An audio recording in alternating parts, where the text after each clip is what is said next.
Guys, मैं हमेशा कहता हूँ कि रात में चौकन्ने रहो, अनजान जगहों पर मत जाओ और अजनबियों पर जल्दी भरोसा मत करो। आज जो कहानी मैं बताने जा रहा हूँ वो इन बातों को सच साबित कर देती है। ये कहानी है आर्यन और विक्रम की।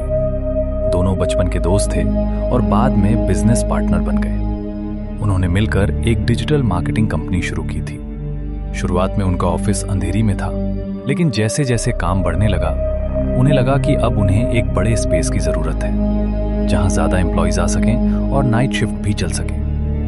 आर्यन कुर्ला में रहता था। एक दिन उसने विक्रम से कहा, मेरे एरिया में एक बड़ा ऑफिस है, 2 फ्लोर का, रेंट कम है, जगह परफेक्ट है। दोनों ने बिना ज्यादा सोचे समझे वो ऑफिस ले लिया। 1 महीने में पूरा इंटीरियर तैयार हो गया। नीचे स्टाफ के लिए, ऊपर डायरेक्टर्स के कैबिन। फ्लोर वुडन था ताकि कोई भी ऊपर आए तो उसके कदमों की आवाज साफ सुनाई दे।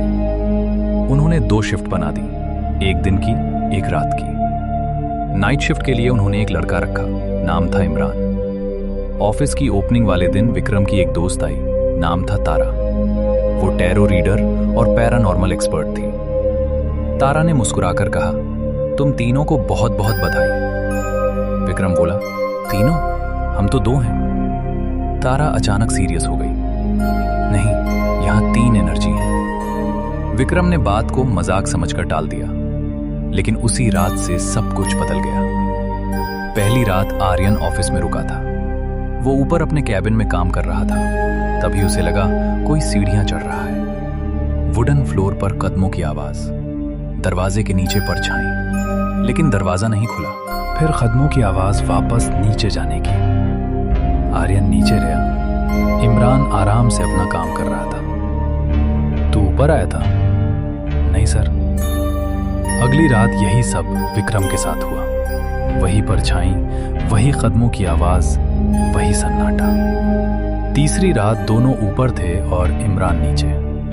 अचानक नीचे से इमरान की चीख सुनाई दी। जब वो दौड़कर नीचे पहुंचे, इमरान जमीन पर पड़ा था, पसीने से तर। उसकी आंखें सीढ़ियों पर जमी हुई थी।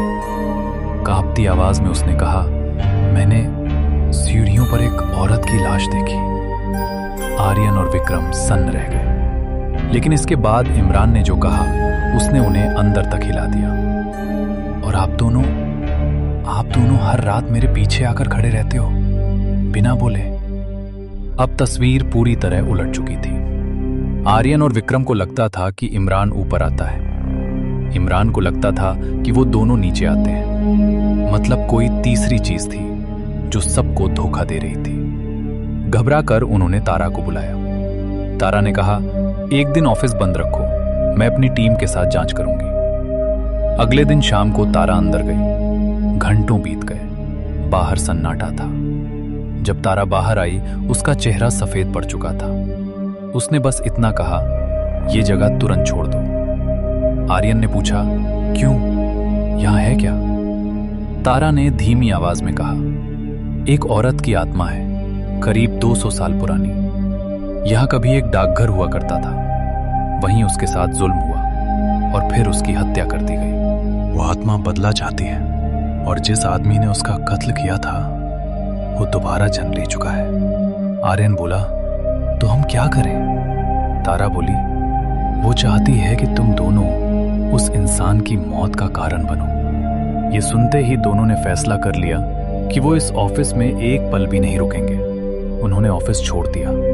लेकिन कहानी यहीं खत्म नहीं हुई। ऑफिस छोड़ने के बाद भी वो आत्मा उनका पीछा करती रही। आर्यन की पत्नी को अचानक रोने के दौरे पड़ने लगे। उसे लगता जैसे कोई औरत आर्यन के पास खड़ी है। विक्रम के घर में भी अजीब परछाइयां दिखने लगी।